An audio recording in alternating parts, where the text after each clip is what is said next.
बाट बाट है आजू बाजू। भैया I am proud of you. ये सब भगवान के आशीर्वाद से हुआ है कोमल। ये कैसी फाइल है हरीला? फर्जी टिकट केस की फाइल है। हमारे इस डिवीजन में फर्जी टिकट यानी कि नकली टिकट का एक बहुत बड़ा रैकेट चल रहा है सर। 10 दिन में इस केस को सॉल्व करके ये लाल फाइल वापस दिल्ली भेज दूंगा। पिछले सीटीसी ने भी यही कहा था। नहीं, फाइल तो अभी भी यही है, वो वापस दिल्ली चले गए सर।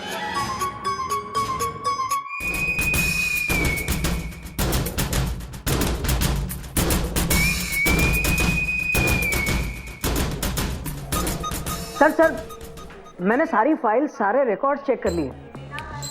समझ में नहीं आ रहा है कि ये फर्जी टिकट का रैकेट चल कैसे रहा है।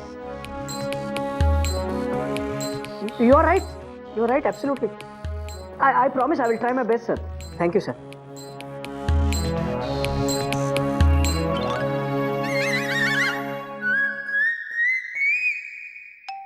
Good morning sir. Good morning. आप परेशान क्यों हैं सर? बॉस का फोन था दिल्ली से। हाँ, दिल्ली में बहुत ठंड पड़ रही है ना सर, लेकिन इसमें आपको क्या परेशानी है? मौसम का हाल नहीं सुना रहे थे, वो फर्जी टिकट के केस को लेकर सुना रहे थे। आपने बिल्कुल सही कहा था कि केस मेरे लिए सचमुच एक चैलेंज बनता जा रहा है। लेकिन मैं क्यों परेशान हो रहा हूँ? आफ्टर ऑल ये सब तो बहुत पहले से चला आ रहा है। जिस कुर्सी पर बैठे हैं ना सर, वो है तो सरकारी, लेकिन कुछ अलग ही मटेरियल की बनी हुई है सर, जो पहले का, बाद का, आगे का, पीछे का कुछ नहीं समझती सर, रिजल्ट मांगती है।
क्या बात है बेटा? बाबूजी आप इस वक्त? रात के 2 बजे हैं बाबूजी। बात तो तू सही कह रहा है बेटा, लेकिन अपने आप को देख, तेरे मुंह पे 12 बजे हैं बेटा। क्या बात है मुझे बता। कुछ खास नहीं बाबूजी, ऐसे ही। लेकिन आपकी नींद क्यों उड़ गई है? बेटा, माँ बाप की नींद कितनी भी गहरी क्यों ना हो, बच्चे की जरा सी आहट सुनते ही उचट जाती है। ये क्यों होता है, कैसे होता है, ये तो बेटा मैं क्या, मेडिकल साइंस भी समझ नहीं पाई। पर मुझे बता बेटा, बात क्या है? ऑफिस की कुछ परेशानियां हैं बाबूजी, कुछ खास नहीं। बेटा क्या है कि ओहदा जितना भी बड़ा होना, उतनी ही जिम्मेदारियां भी बढ़ जाती हैं, और जिम्मेदारियां जितनी बढ़ती हैं उतनी ही परेशानियां भी बढ़ती हैं। लेकिन बेटा, जिम्मेदार आदमी परेशानियों से भागता नहीं, उनसे लड़ता है। बाबूजी मैं लड़ रहा हूं, अकेला हूं फिर भी लड़ रहा हूं। हौसला ना छोड़कर सामना जहां का, देख बदल रहा है रंग आसमां का। ये शिकस्त का नहीं फतेह का रंग है, जिंदगी हर कदम एक नई जंग है। और बेटा कोई है जो इस जंग में तेरी मदद कर सकता है। अच्छा, कौन है वो? वही जो तुझे यहां तक लेके आया है, वही तुझे आगे भी ले जाएगा बेटा। इम्तिहान से पहले तूने उनकी बहुत सेवा की थी, याद है? आज मेरा इम्तिहान है, आज अपने परम भक्त का साथ देना, ताकि सबको पता चले कि भक्ति में कितनी शक्ति होती है। तरक्की मिलते ही तूने याद करना भूल गया। घोटक बेटा, पहले आके भगवान जी का धन्यवाद कर ले। बाद में बोल दूंगा। नहीं बाबूजी, ऐसी कोई बात नहीं है, मैं आज भी सर झुका कर जाता हूं। कितनी बार रिपीट करवाएगा बेटा? भक्ति सर झुकाने से नहीं, मन से होती है। कल सुबह ऑफिस जाने से पहले मन से उनके सामने प्रार्थना करना। वो चाहेंगे तो सब कुछ ठीक हो जाएगा।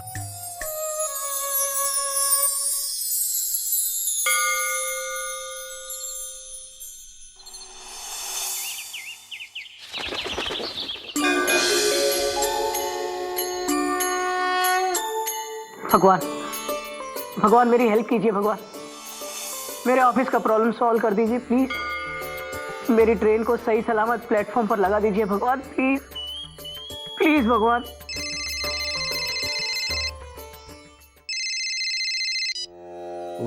Yes sir, yes sir, yes sir. ठीक है सर, मैं बस पहुंचता हूं सर। Okay sir, okay. जय हो भगवान, प्लीज हेल्प करना प्लीज। अरे कोयल, कोट लाओ।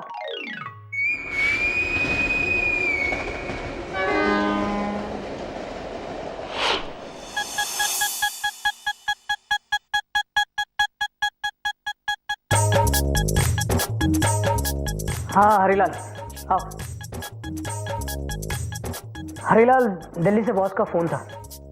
पुलिस ने एक टिकट एजेंट को पकड़ा है और उसका ये कहना है कि इन नकली टिकट के रैकेट में हमारी डिवीजन के कुछ ऑफिसर की मिलीभगत है। मुझे भी फोन आया है। तो शर्म की बात है ना हरीलाल, हमारे अपने ही डिवीजन के कुछ ऑफिसर ये सब कर रहे हैं। उनके लिए शर्म की बात है, लेकिन आपके लिए तो परेशानी की बात है। क्यों? क्योंकि सारे ऑफिसर्स सीटीसी के अंडर आते हैं। सीटीसी के अंडर आते तो क्या हुआ? मैं थोड़ी उन लोगों से मिला हुआ। बात तो सही है। हरीलाल, आज आप मुझे सर सर क्यों नहीं बुला रहे? क्योंकि आप सर रहे ही नहीं। दिल्ली से फैक्स आया,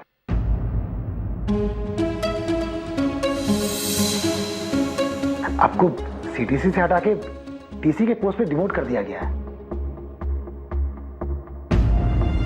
ऑफिशियल ऑर्डर आपको 2-3 दिन में मिल जाएगा।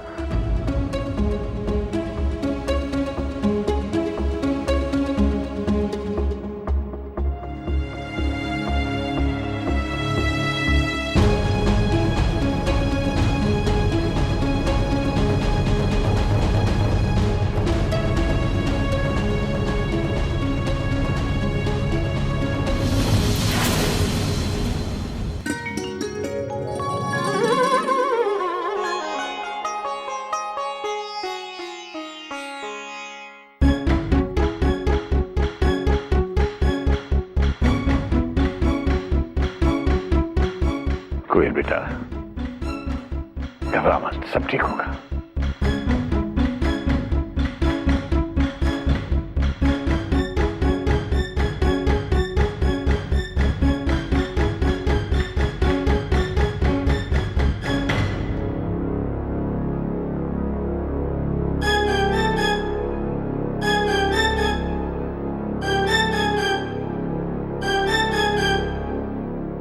बेटा, घोटक,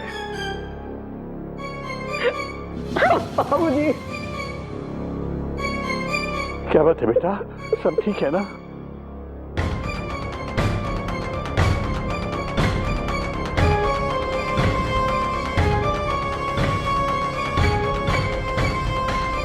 कुछ भी ठीक नहीं है बाबूजी, मेरा डिमोशन हो गया।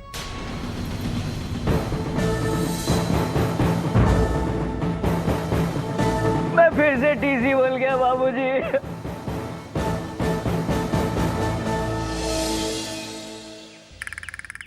रो मत बेटा, रो मत।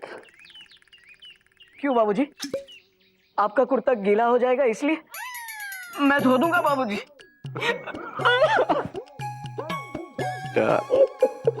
बात तो तेरी सही है, तू कुर्ता धो भी देगा, लेकिन बेटा रोते नहीं है, रोते नहीं है। जीवन में उतार चढ़ाव तो आते रहते हैं बेटा।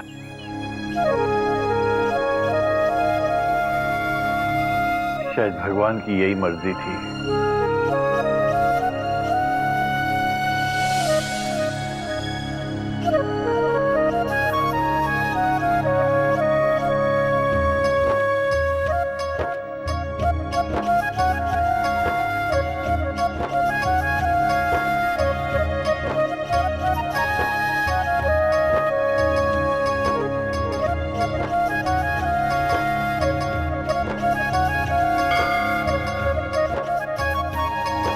मुझे अपनी गलती का एहसास हो गया है भगवान।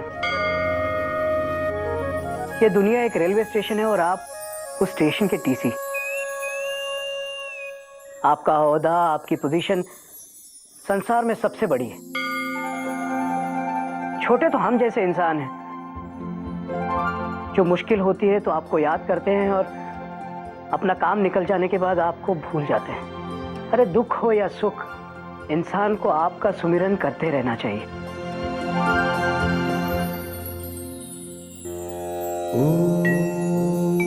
माफ कर दीजिए भगवान। बेटा घोटक, आज करम के ऑफिस में बेशक तेरा डिमोशन हो गया हो, लेकिन धर्म के ऑफिस में आज तेरा प्रमोशन हुआ है। बोल सियावर रामचंद्र की जय, पवन सुत हनुमान की जय।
मयूरी, मयूरी जल्दी आ जाओ, मैं तैयार हो गई। दीदी, मयूरी भी तैयार है, चलो जल्दी चलो। हाँ बेटा, सज गई दोनों। चलो अब आज का पाठ पढ़ लेते हैं। बाबूजी, हमें ज्वेलरी खरीदने मार्केट जाना है, देर हो जाएगी ना, आके पढ़ लेंगे। ये पाठ भी बहुत जरूरी है, ये पाठ नहीं पढ़ा तो वाकई देर हो जाएगी। और फिर ऐसे तो है नहीं बेटा कि 10 मिनट लेट पहुंचोगी तो दुकान बंद हो जाएगी, हैं?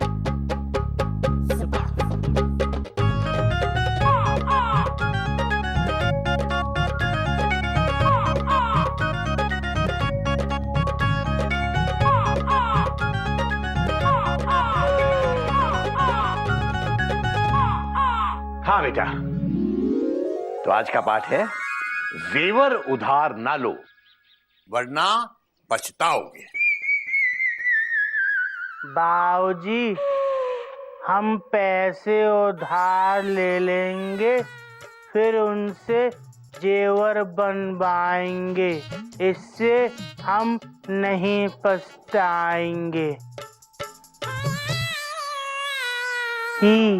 गधा प्रसाद महाराज, हम में इतनी अकल नहीं है कि हम आपको समझा सके, इसलिए हमें क्षमा करें। भैया, आप हमसे अकल उधार ले लो और जब आपके पास अकल आ जाए तो हमको वापस कर देना ही। गधा प्रसाद चुप हो जा। कोई नई बात नहीं है बाबूजी। बाबूजी, वैसे मुझे तो जेवर का कोई शौक है नहीं, लेकिन आज की अनाउंसमेंट कुछ समझ में नहीं आई। बेटा, आज का ये पाठ ज्यादातर महिलाओं के लिए है। जेवर उधार ना लो, ये कमी हमारे यहाँ की महिलाओं में बहुत पाई जाती है,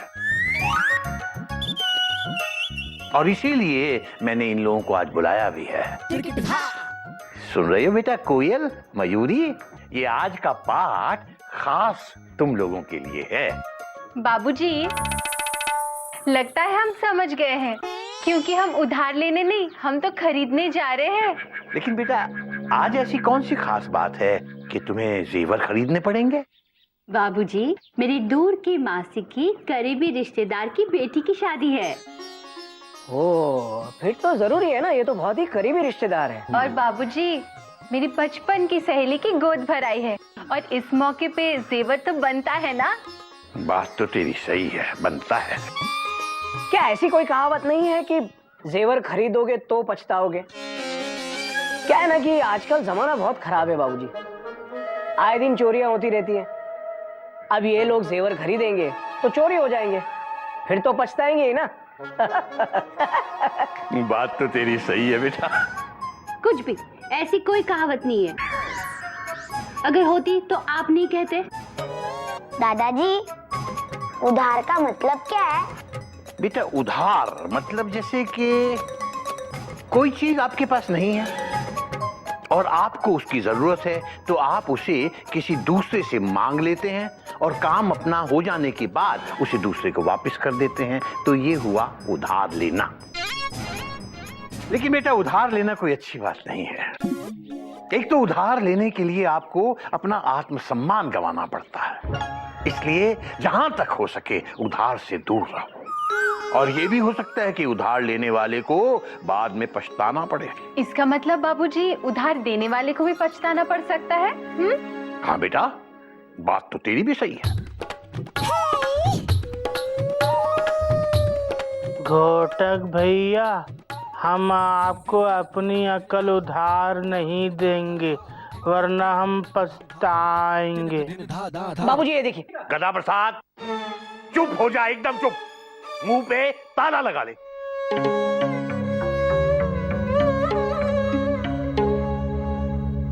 हाँ तो बेटा, मैं बता रहा था, उधार लेना बहुत बड़ी जिम्मेदारी का काम होता है, क्योंकि वक्त पर अगर लिया हुआ उधार लौटाया नहीं गया तो देने वाले का तो नुकसान होगा ही होगा, लेने वाले की बेइज्जती भी होगी। हो सकता है कि दोबारा तुम्हें जिंदगी में कभी कोई उधार ही ना दे। तो इस तरह उधार लेने वाला और उधार देने वाला दोनों पछताते हैं। समझ गए बेटा? बहुत अच्छी तरह से बाबूजी। अब हम जाए? हाँ बेटा, जाओ। चलो दीदी।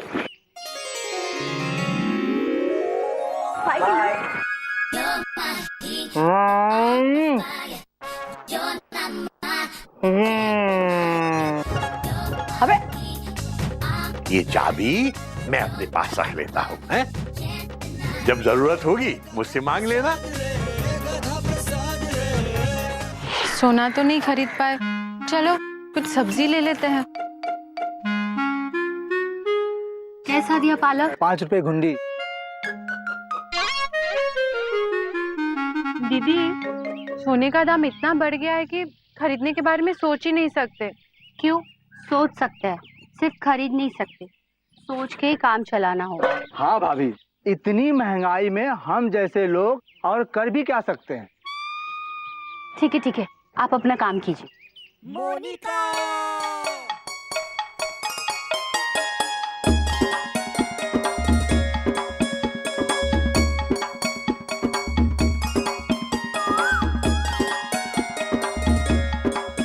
ये क्या हुआ, क्यों हुआ, कब हुआ, कैसे हुआ? मयूरी, छोड़ो ये सब, भागो यहाँ से। यार आ जाओ। क्यों दीदी? अरे छुप जाओ ना, आओ जल्दी।